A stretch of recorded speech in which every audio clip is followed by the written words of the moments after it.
the annual meetings as a place where you really meet and get acquainted with people from all the other countries and groups.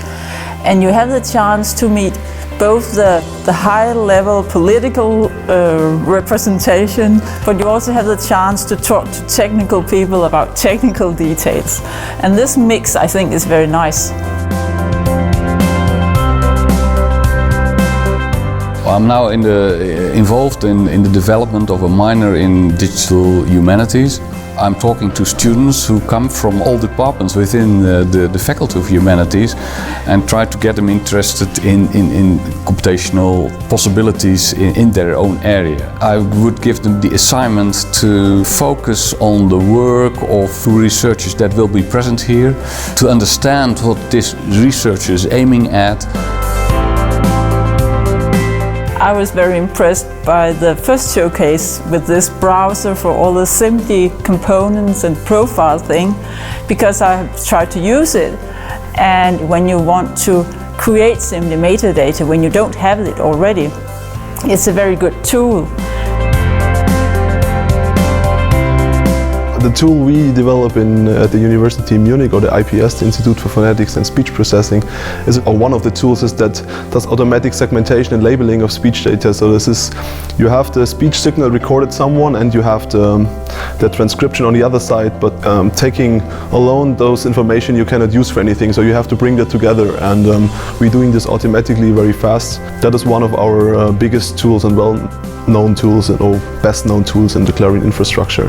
One of our current users are the people from the AusTalk corpus in Australia. So they're doing an audiovisual corpus of around 1,000 speakers of Australian English, and they're using our mouse tool, our web mouse tool, for automatic segmentation and labeling of this data. So we trained a statistic model to being able to segment and label the Australian English language.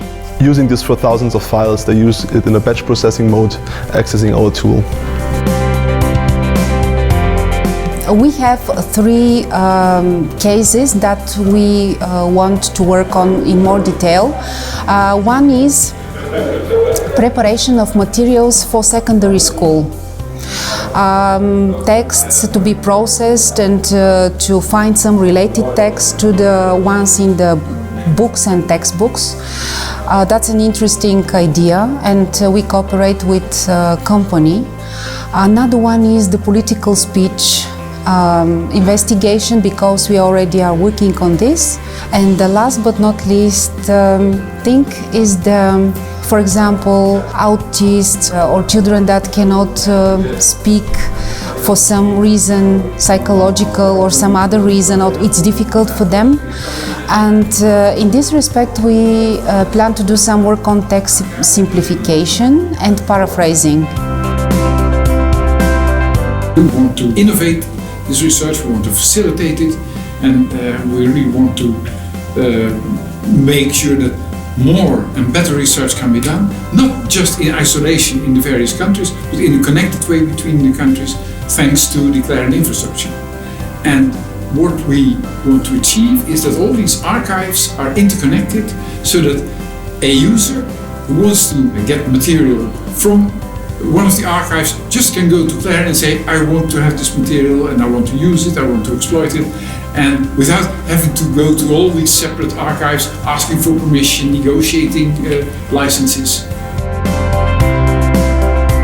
The nice thing is that by putting this into a web service, that the user who uses these services doesn't need to run these mechanisms and these services on his own computer. There's also the possibility of choosing some of the tools that you want to work with.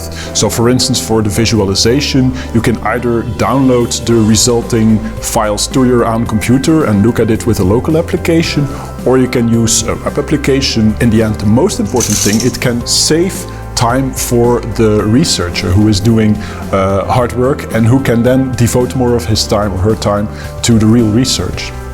And so in terms of vision, what we try to aim at in the end is having a well-connected, distributed network of centers which make it possible to cross-connect components and to make sure that you as a user can quite easily use several of these services and tools or resources which are hosted at the centers without having to know exactly what is happening there technically in the background. You just have a nice and easy to use infrastructure. Next year I expect to see many more results, because all these people who are working very hard and very enthusiastically will, I hope, arrive next year here and with new ideas, new results that they can share and discuss with others. I also hope that next year, around the same time, we will see representatives from more CLARIN teams across Europe.